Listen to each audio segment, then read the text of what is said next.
اعوذ باللہ من الشیطان الرجیم بسم اللہ الرحمن الرحیم نحمدہ ونصلی علی رسولہ الکریم والمہدی الموعود علیہ الصلاۃ والتسلیم وعلی آلہما واصحابہما اجمعین اما بعد فقال اللہ سبحانہ وتعالی فی القرآن المجید والفرقان الحمید بسم اللہ الرحمن الرحیم تلک الجنۃ التی نورث من عبادنا من کان تقیا۔ صدق اللہ العظیم۔ سورہ مریم آیت نمبر 63۔ تلاوت کردہ آیت شریفہ کا معنی تبین القرآن سے سنانے کی سعادت حاصل کر رہا ہوں۔ اللہ تعالیٰ ارشاد فرماتے ہیں کہ یہی وہ جنت ہے جس کے وارث ہم اپنے بندوں میں سے صرف ایسوں کو کریں گے جو خدا سے ڈرنے والے ہیں۔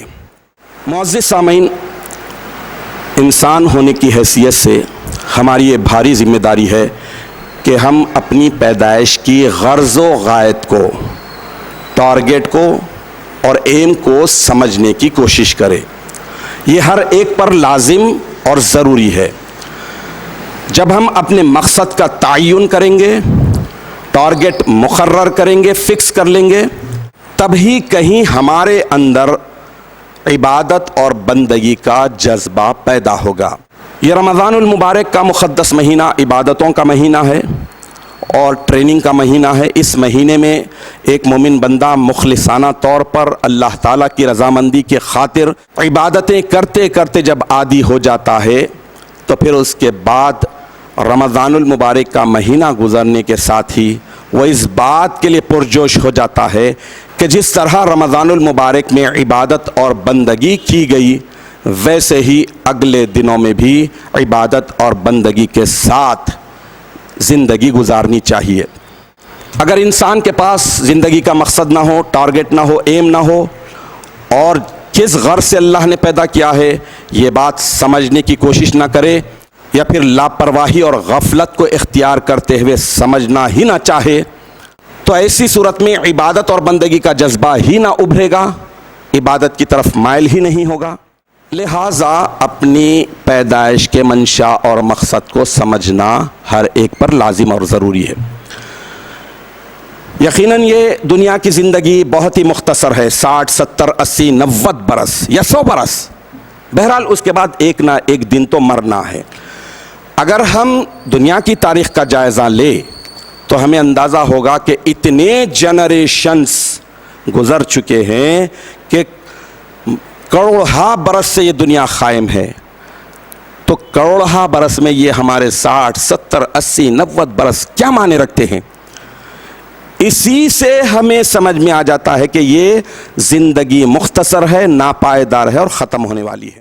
جب زندگی مختصر ہے تو پھر اس میں جو کی جانے والی عبادت ہے وہی مختصر زندگی میں کی جانے والی عبادت تو ہمیشہ والی اور دائمی زندگی یعنی آخرت کی زندگی میں کامیابی اور ناکامی کا ذریعہ بنتی ہے۔ بس اتنی سی بات سمجھ میں آنی ہے، اس کے بعد انسان اپنی زندگی کو بغیر بندگی کے گزارنے پر لرزے گا، کانپے گا، ڈرے گا، خوف اور اللہ تعالیٰ کی خشیت میں مبتلا ہوگا۔ اس مختصر سی زندگی کے کیے جانے والے سارے اعمال کا دار و مدار آخرت کی ہمیشہ کی زندگی پر کیسے پڑتا ہے، اور اس مختصر سی زندگی میں جو عبادت کی جا رہی ہے اس کی حیثیت کیا ہے، وہ کتنی قدر و قیمت رکھتی ہے، یہ سمجھنے کے لیے طبرانی میں حضرت عتبہ بن عبداللہ رضی اللہ تعالی عنہ سے مروی جو حدیث شریف آئی ہے وہ آپ کے سامنے رکھنے کی سعادت حاصل کروں گا۔ حضور اکرم نبی مکرم صلی اللہ تعالی علیہ وسلم ارشاد فرماتے ہیں، لو ان رجلین یخر علی وجہہ من یوم ولد الی یوم یموت حرما فی طاعت اللہ لحقرہ یوم القیامہ، یعنی خاتم النبیین حضور اکرم نبی مکرم صلی اللہ تعالی علیہ وسلم ارشاد فرماتے ہیں کہ جو بندہ اپنی پیدائش سے لے کر بوڑھا ہو کر مرنے تک اللہ کی اطاعت، بندگی، عبادت، پیروی میں اور سجدے کی حالت میں پڑا رہے، اپنے اس عمل کو بھی وہ حقیر جانے گا. یعنی پیدائش سے لے کر بوڑھا ہونے تک اللہ کی اطاعت، فرما برداری، پیروکاری میں گزار دی، عبادت میں گزار دی، لیکن جب قیامت میں جائے گا تو اس عبادت کو بھی جو وقت ضائع کیے بغیر، ٹائم کو ویسٹ کیے بغیر عبادت اور بندگی میں گزارنے کے باوجود وہ بہت ہی معمولی، حقیر، تھوڑی سمجھے گا. اب اس حدیث شریف سے ہم اچھی طرح اپنا جائزہ لے سکتے ہیں کہ ہماری زندگیوں کا طرز تو بہت ہی خطرناک ہے. عبادتیں 24 گھنٹے میں بہت ہی تھوڑے وقت میں کی جا رہی ہے، بہت ہی مختصر کی جا رہی ہے، ٹوٹی پھوٹی ہے، ناقص ہے، اور معبود حقیقی رب العالمین کے شایان نشان بھی نہیں ہیں. تو پھر ہماری عبادتیں کیا حیثیت رکھیں گی؟ کیا یہ تھوڑی سی عبادتیں، یہ ٹوٹی پھوٹی عبادتیں ہمیں فائدہ پہنچائیں گی؟ لیکن اللہ کی رحمت سے مایوس نہیں ہونا چاہیے، مغفرت طلبی کرنا چاہیے، عبادت کا سچا جذبہ پیدا کرتے ہوئے زندگی کے مقصد کی تکمیل میں لگ جانا چاہیے. یہی وجہ ہے یہ اللہ کا فرمان، یہ رسول کا فرمان، یہ مہدی کا فرمان سننے اور سنانے کا مقصد یہی ہے. سامعین محترم، دنیا کا بھی دستور ہے کہ دنیا میں ہر چیز کے لیے کوئی بھی چیز حاصل کرنی ہے، کوئی بھی چیز پانی ہے تو اس کو پانے کے لیے، اس کو حاصل کرنے کے لیے محنت ضروری ہے، پریکٹس ضروری ہے. جیسی محنت ہوگی، جیسی پریکٹس ہوگی، اس پریکٹس کے ایکول، اس محنت کے مطابق ہی اجر، صلہ، بدلہ، ریٹرن یہ مقرر کیا جاتا ہے. محنت جیسی ہوگی نتیجہ بھی ویسے ہی ہوگا. جیسا کہ کہا جاتا ہے کہ کما تدینو تدانو، تم جیسا کرو گے ویسا بھرو گے، یا پھر ٹٹ فار ٹیٹ، جیسی کرنی ویسی بھرنی، جیسا کرو گے ویسا پاؤ گے. تو کسی چیز کو پانے کے لیے کسی چیز کو کھونا بھی پڑتا ہے، یہ دنیا کا دستور ہے. اللہ تبارک و تعالی ہمیں ایک مقصد دیا ہے، زندگی کا ایک ایم دیا ہے، ایک ٹارگٹ دیا ہے، وہ ہے اللہ تعالیٰ کی معرفت، اللہ تعالیٰ کی محبت، اللہ تعالیٰ کے دیدار کی طلب میں عبادت اور بندگی. یہ ٹارگٹ ہے. اس ٹارگٹ کو حاصل کرنے کے لیے بھی ہمیں کچھ کھونا پڑے گا، اور آخرت یہ ہمارا ٹارگٹ ہے. تو آخرت کے لیے دنیا کو چھوڑنا پڑے گا، دنیا کے نقصان کو برداشت کرنا پڑے گا، یہاں کے لاس کو برداشت کرنا پڑے گا. کیوں؟ اس لیے کہ ہم جیسی محنت کر رہے ہیں، جس کے لیے محنت کر رہے ہیں، اس کا تقاضا یہ ہے کہ ہم دنیا اور متاع دنیا میں زیادہ انوالو ہوئے بغیر، اس میں بہت زیادہ مصروف اور مشغول ہو کر غفلت میں مبتلا ہوئے بغیر یہ کام کو ہمیں انجام دینا ہے. یقیناً جنت بھی برحق ہے، دوزخ بھی برحق ہے. جنت پر بھی ایمان ہونا چاہیے، دوزخ پر بھی ایمان ہونا چاہیے. جنت میں اللہ تعالیٰ نے اعمال صالحہ محبت کے ساتھ کرنے والوں کے لیے آسائشوں کے انبار لگا دیے ہیں، نعمتوں سے بھر دیے ہیں. وہ نعمتیں جو کسی آنکھ نے نہ دیکھی، وہ نعمتیں جو کسی کان نے نہ سنا ہو. اور دوزخ ہولناکیوں سے، وحشتوں سے، عذابوں سے بھرا ہے.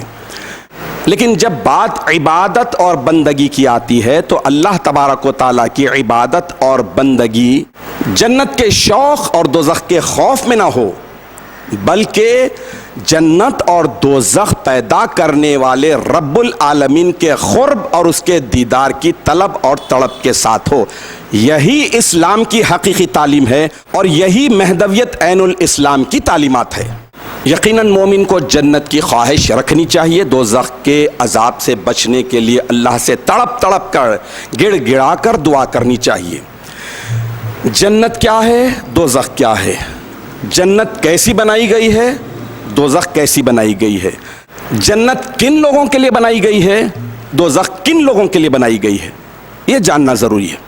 ابو داؤد، ترمذی، نسائی اور بیہقی وغیرہ جیسی معتبر حدیث کی کتابوں میں سیدنا ابو ہریرہ رضی اللہ تعالی عنہ سے مروی حدیث شریف آئی ہے، حضور اکرم نبی مکرم صلی اللہ تعالی علیہ وسلم ارشاد فرماتے ہیں کہ جب اللہ تبارک و تعالیٰ نے جنت کو پیدا کیا تو ملائکہ کے سردار حضرت جبرائیل امین علیہ السلام سے اللہ تعالیٰ ارشاد فرمایا کہ اے جبرائیل، میں نے جنت پیدا کی ہے، جاؤ اور جنت کو دیکھ آؤ۔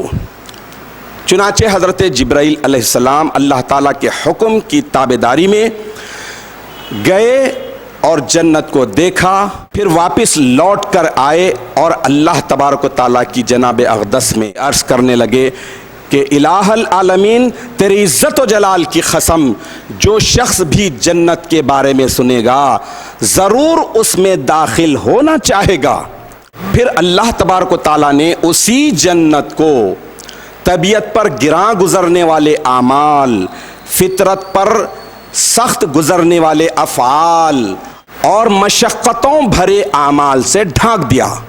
پھر اس کے بعد حضرت جبرائیل علیہ السلام کو طلب کیا اور اس کے بعد حضرت جبرائیل علیہ السلام کو حکم دیا کہ اے جبرائیل، جاؤ، پھر سے جاؤ، جنت کو دیکھ آؤ اور ہمیں حال سناؤ۔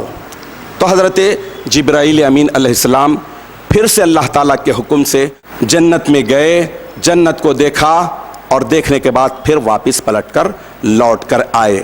آنے کے بعد پھر سے اللہ تبارک و تعالیٰ کی جناب اقدس میں لرزتے کانپتے عرض کرنے لگے، اے الہ العالمین، تیری عزت و جلال کی قسم، مجھے خوف ہے کہ اس میں کوئی بھی داخل نہیں ہو سکے گا۔ پھر جب اللہ تبارک و تعالیٰ نے جہنم کو بھی پیدا کیا، جہنم کو پیدا کرنے کے بعد حضرت جبرائیل امین علیہ السلام کو طلب کیا اور ارشاد فرمایا کہ اے جبرائیل، میں نے جہنم کو پیدا کیا ہے، جاؤ دیکھو اور دیکھ کر آؤ اور مجھے بتاؤ کہ جہنم کیسی ہے۔ تو حضرت جبرائیل علیہ السلام اللہ تعالیٰ کے حکم کی تعمیل میں جہنم کو دیکھنے کے لیے گئے، دیکھا اور پھر لوٹ کر واپس آئے اور پھر سے لرزنے لگے، کانپنے لگے اور اللہ رب العالمین کی عزت و جلال کی قسم کھا کر عرض کرنے لگے، الہ العالمین، تیری عزت و جلال کی قسم، کوئی آدمی بھی جہنم کے متعلق سن کر اس میں داخل نہیں ہونا چاہے گا اور نہیں ہوگا۔ پھر اللہ تبارک و تعالیٰ نے جہنم کو بھی لذتوں سے، شہوتوں سے، گناہوں سے ڈھانک دیا، چھپا دیا۔ پھر اس کے بعد حضرت جبرائیل امین علیہ السلام کو طلب کیا اور ارشاد فرمایا کہ اے جبرائیل، پھر سے جاؤ، پھر سے جہنم کو دیکھو اور جہنم کو دیکھ کر لوٹ کر آؤ اور ہمیں پھر سے بتاؤ۔ تو حضرت جبرائیل امین علیہ السلام دوبارہ جہنم کو دیکھنے کے لیے گئے، واپس آئے، لرزنے کانپنے لگے اور اللہ تعالیٰ سے عرض کیا کہ اے رب العالمین، تیری عزت و جلال کی قسم، مجھے خوف ہے کہ کوئی بھی اس میں داخل ہونے سے نہیں بچ سکے گا۔ یعنی حضور اکرم نبی مکرم صلی اللہ تعالی علیہ وسلم واضح انداز میں امت کو بتا دیے کہ جنت یوں ہی آسانی سے ملنے والی چیز نہیں ہے، مشقتیں جھیلنا پڑے گا، مصیبتیں جھیلنی پڑے گی، عبادتوں اور ریاضتوں کا بوجھ اپنے آپ پر ڈالنا پڑے گا، اللہ کی رضامندی کے خاطر دنیا اور متاع دنیا کی محبتوں کو چھوڑنا پڑے گا، دنیا کی بہت ساری آسائشوں کو چھوڑنا پڑے گا، تب کہیں جنت کی طلب میں تم کامیاب ہونے کے قابل اور لائق ہو سکتے ہیں۔ ویسے ہی حضور اکرم نبی مکرم صلی اللہ تعالی علیہ وسلم ارشاد فرما دیے کہ دنیا آزمائش کی جگہ ہے اور یہ لذتوں، شہوتوں، گناہوں، نفسانی خواہشات، شیطان کے ورغلانے، بہلانے کے، پھسلانے کے آسان ذرائع حربے ہیں، اس لیے انسانوں کی اکثریت گمراہ ہوتی ہے، ہلاک ہو جاتی ہے۔ اس لیے جہنم اور دوزخ ایسی جگہ ہے جو لذتوں سے، شہوتوں سے، گناہوں سے ڈھانک دی گئی ہے، تو معلوم یہ ہوا کہ لذتوں کو، شہوتوں کو، گناہوں کو، نفسانی خواہشات کو سب چھوڑ دینا پڑے گا، اللہ کی مرضی کے مطابق زندگی گزارنا پڑے گا، تب کہیں جنت بھی ملنے کے امکان ہوں گے، دوزخ سے بچنے کا بھی امکان ہوگا۔ میری اس بات کے ثبوت کے لیے میں امیر المومنین سیدنا علی المرتضیٰ شیر خدا مشکل کشا رضی اللہ تعالی عنہ کا ایک فرمان آپ کے سامنے رکھتا چلوں۔ حضرت علی کرم اللہ وجہہ ارشاد فرماتے ہیں کہ میں جنت کے شوق میں عبادت نہیں کرتا۔ بات عبادت کی ہے، نماز کی نہیں، روزے کی نہیں، بلکہ پوری عبادت۔ زندگی، ہر مومن کی زندگی عبادت ہے اور عبادت ہونی چاہیے۔ مولا علی کرم اللہ وجہہ فرماتے ہیں کہ میں جنت کے شوق میں عبادت نہیں کرتا، کیونکہ جنت کے شوق میں عبادت کرنا تجارت ہے، اور میں دوزخ کے خوف سے بھی عبادت نہیں کرتا، کیونکہ دوزخ کے خوف کو اختیار کرنا غلامی ہے۔ میں تو صرف اور صرف اس لیے عبادت کرتا ہوں کہ میرا پروردگار رب العالمین خالق جزو و کل عبادت کے لائق ہے۔ اب اسی بات کی تائید میں تاب تام و اتم رسول اللہ حضرت میراں سید محمد جیون پوری مہدی موعود برحق علیہ السلام کا فرمان بھی آپ کے لیے بہت بڑی نالج کا ذریعہ بنے گا، بہت بڑی معلومات کا ذریعہ بنے گا۔ امامنا مہدی موعود علیہ السلام ارشاد فرماتے ہیں کہ بہشت را بابائے تو راست نہ کنانیدہ است تا آزما کہ اس سرتا پائی نور نہ شوی در بہشت نیائی۔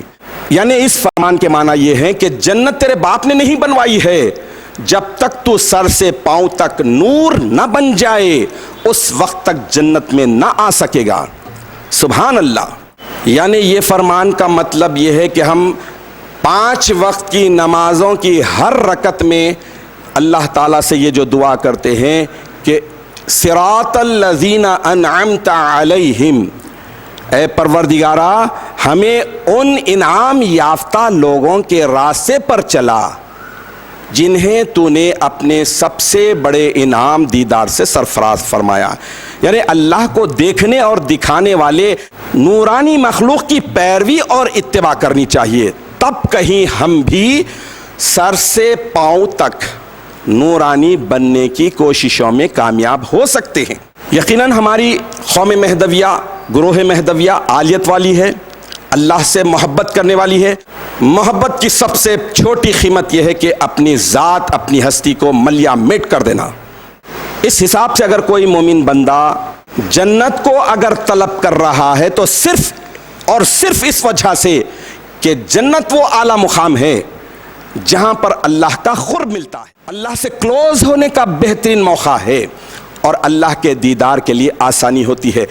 یہی وجہ ہے کہ ایک مومن بندہ اگر جنت کو بھی طلب کرتا ہے تو طلب کرنے کے پیچھے یہی بڑا مقصد ہوتا ہے کہ تاکہ اللہ تعالیٰ کا قرب بھی ملے، اللہ تعالیٰ کی نزدیکی ملے، اللہ تعالیٰ سے کلوزنس ہو جائے اور اللہ تعالیٰ کا بالآخر فضل کے بعد دیدار بھی نصیب ہو جائے۔ لہٰذا عالیت والی قوم میں ہماری پیدائش ہماری اپنی مرضی سے نہیں ہوئی ہے، اللہ تبارک و تعالیٰ نے اپنے فضل و کرم سے ہمیں عالیت والی قوم میں پیدا فرمایا ہے۔ تو مرضی چلے گی تو کس کی؟ اللہ کی، ہماری اپنی مرضی نہیں۔ اللہ تعالیٰ کی مرضی کو اپنی مرضی بنانا یہ ہماری بھاری ذمہ داری ہے، ہم پر فرض ہے۔ دنیا کا بھی دستور ہے کہ جس سبجیکٹ کے لیے جس گروپ یعنی قوم، کمیونٹی اور سوسائٹی میں ہمارا انتخاب ہوتا ہے، ہمارا سلیکشن ہوتا ہے، تو اسی کے مطابق ہماری پریکٹس ہونی چاہیے، ہماری پریکٹس اسی میں ہوگی۔ یعنی اگر کوئی کسی دنیا کی سب سے بڑی یونیورسٹی میں اسے ایڈمیشن مل جاتا ہے تو وہ رولز اور ریگولیشنز، ڈریس کوڈ، وہاں کے سارے قوانین اختیار کرے گا، یہ نہیں کہ اپنے شہر کے کسی نامی گرامی یونیورسٹی جہاں کا ایڈمیشن ملا ہے وہیں کے اسٹیٹس کو اختیار کیا جائے گا، وہیں کے ڈریس کوڈ کو اختیار کیا جائے گا، وہیں کے پریکٹس کو اپنی پریکٹس بنایا جائے گا، تو اللہ تبارک و تعالیٰ نے ہمیں مہدوی بنایا، عالیت والا بنایا، اللہ کی محبت اور معرفت کے ساتھ عبادت کرنے والی قوم میں پیدا کیا ہے۔ تو ہمارا کام کیا ہے؟ ہمارا کام یہ ہے کہ ہم جس سبجیکٹ کو اللہ تعالیٰ نے ہم پر لاگو کیا ہے اسی سبجیکٹ کے مطابق اپنی پریکٹس رہے۔ یہ نہیں ہو سکتا کہ سبجیکٹ ایک ہے، کورس پریکٹس کوئی اور، کسی اور کی پریکٹس، کسی اور کے طریقے، کسی اور کا لائف اسٹائل، کسی اور کا طرز زندگی، کسی اور کے عبادتوں کا طرز نہج، نہیں، یہ نہیں چلے گا۔ یہ تو بہت غلط بات ہے، نتیجہ بھی غلط ہوگا، ناکامی کا ہوگا۔ لہٰذا یہ رمضان المبارک کا مقدس مہینہ عبادتوں کا مہینہ ہے۔ یہ مقدس مہینہ بتا رہا ہے کہ عالیت والی عبادتیں ہی اختیار کرنی چاہیے، جنت بنانے والے کی طلب اور تڑپ میں ہی اللہ تبارک و تعالیٰ کی رضامندی کے خاطر ہی عبادت کرنی چاہیے، وہ چاہے نماز ہو، روزہ ہو، زکوٰۃ ہو، صدقات ہو، خیرات ہو، یا کوئی بھی عبادت ہو، وہ ساری کی ساری عبادتیں معبود کے شایان شان ہونی چاہیے، اللہ رب العالمین کے ریسپیکٹ کے حساب سے ہونا چاہیے۔ آخر میں اللہ تبارک و تعالیٰ سے دعا ہے کہ اپنے فضل و کرم سے، رسول و مہدی کے صدقے سے تو ہمیں اس بات کی توفیق عطا فرما کہ ہم جو بھی ٹوٹی پھوٹی تھوڑی سی چھوٹی سی عبادت اور بندگی جو کر رہے ہیں، تیرے فضل کے طفیل میں، تیری توفیق ملنے کے بعد ہی ان عبادتوں کو برکت والا بنا دے، تاکہ ہم مزید عبادتوں میں اپنے آپ کو مصروف کرنے کے لائق اور قابل ہو جائیں، اور عبادت اور بندگی صرف اور صرف تیرے دیدار کی طلب میں، تیرے قرب اور جوار کے طلب میں کرنے کی ہمیں توفیق عطا فرما، اور اس بڑے ایم اور ٹارگٹ میں رکاوٹ بننے والی ساری برائیوں سے، سارے گناہوں سے، سارے غلط کاموں سے ہمیں بچے رہنے کی توفیق، ہمت اور صلاحیت عطا فرما، آمین یا رب العالمین۔ وآخر دعوانا ان الحمد للہ رب العالمین۔